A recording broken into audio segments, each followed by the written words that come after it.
Jim Montgomery isn't out of a job for long as he lands in St. Louis. And what other coaches are on the hot seat? Hey, everyone. Welcome into Off the Post. Rob Wong joined alongside by Bruce Garrioch and Patrick Johnston. And guys, St. Louis Blues GM Doug Armstrong put it simply that there was no inclination to make a coaching change on Wednesday morning. But after Jim Montgomery became available, that all changed. And if you're trying to read the tea leaves here, Bruce, it seems as though Armstrong has been looking at Montgomery for a while. Did he do now former Blues head coach Drew Bannister dirty, or is it just the way of the business? I honestly think, and I was told by a couple of league executives, guys, that the plan in the summer was maybe to bring in Jim Montgomery, and because they weren't sure that he was going to survive Boston last year, and the thinking was that maybe Montgomery had something going with the Blues in the summer, and that's why he wouldn't sign an extension with the Bruins. And look, if you look at when they confirmed Drew Bannister, they did a full search before they confirmed Drew Bannister and put Claude Julien on his staff. I believe part of the reason that Julien was put on Bannister's staff was they felt that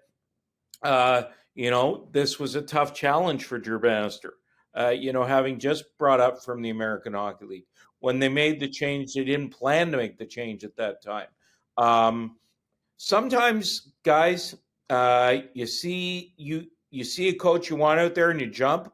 I like Rob, was very surprised at Doug Armstrong's honesty in why he made the change, Patrick. Yeah, it was one of those ones when I woke up yesterday morning, of course, Pacific time, so things happen before you're paying attention, but you get up and you're kind of like, wait, what? The Blues already have a coach. But you go back, and I think Bruce has laid it out so perfectly. I mean, one of the things that immediately stood out to me when I went back, I said, wait, Drew Bannister was a coach, but he was only signed to a 2-year deal. And in the today's day and age, even an inexperienced coach gets usually a year or two more than that. And so that stood out to me, that there wasn't a huge commitment to the coach. It was sort of like, okay, well, you're here. I also had to laugh. I believe is it not NHL record for shortest time between jobs? And I think I saw that for Montgomery. Listen, a guy that has a connection with the team, has clearly had success in the past. For whatever reason, wasn't working anymore in Boston. I'm intrigued to see what he's able to do just as a fresh voice. The Blues are a team that's kind of in a funny spot. They're trying to do that rebuild on the fly, if you will, retool. I don't know if the coaching change in the short term will make a difference, but certainly in terms of philosophy and playing style, we know what Jim Montgomery's about. It's a high-tempo, high-press kind of guy who has a clear understanding of what's made him successful, both in Dallas and in Boston. It's an upgrade, right? You rarely get a chance in season to change a coach and find an upgrade on the guy you had before. It's part of the reason why I've been skeptical whether the Penguins will actually move on, for instance, from Mike Sullivan. And this is our other topic, but changing your coach generally is because you have a better option. You think we saw that in Vancouver here when they were able to identify Rick Tocchet. They thought he was a better option to Bruce Boudreau. This is exactly what Doug Armstrong's done. He's found what he believes is a better option to the coach he had already. And we've seen this before, Rob, too, and I go back way too long, but the Senators got Rick Bowness as their original coach. He'd been to the Eastern Conference Final with the Boston Bruins, and Harry Sindom wanted Brian Sutter.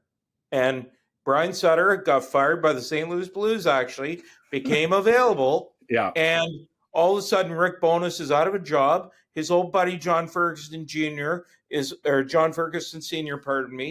on the staff of the Ottawa Senators, reaches out to Rick right away, sets up a meeting in Boston for Randy Sexton, Mel Bridgman, and John, and they go down there and they got a legitimate coach as their first head coach here.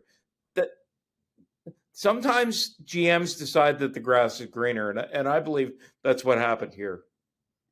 Yeah, it does seem to happen quite often, but as you guys have pointed out, it doesn't seem to be a case where GMs are that honest when they do ultimately make that move. So Patrick mentioned it a little bit earlier, the segue here to the next topic, and that, of course, is which other coaches might be on the hot seat and might want to start thinking about polishing their resume. Mike Sullivan, of course, in Pittsburgh with the underperforming Penguins. You look at what's happening in Nashville, of course. But Patrick, maybe those teams are included on your list, but outside of those cities, which coaches do you think might be looking over their shoulder a little bit here? Well, this is a bit of an outside the box, and I think I've highlighted before, but I certainly mentioned it a few weeks ago.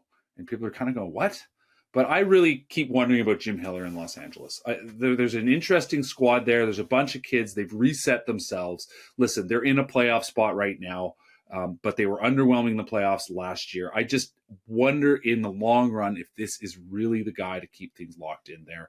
Obviously, you're right. There's lots of discussion about Andrew Brunette in Nashville.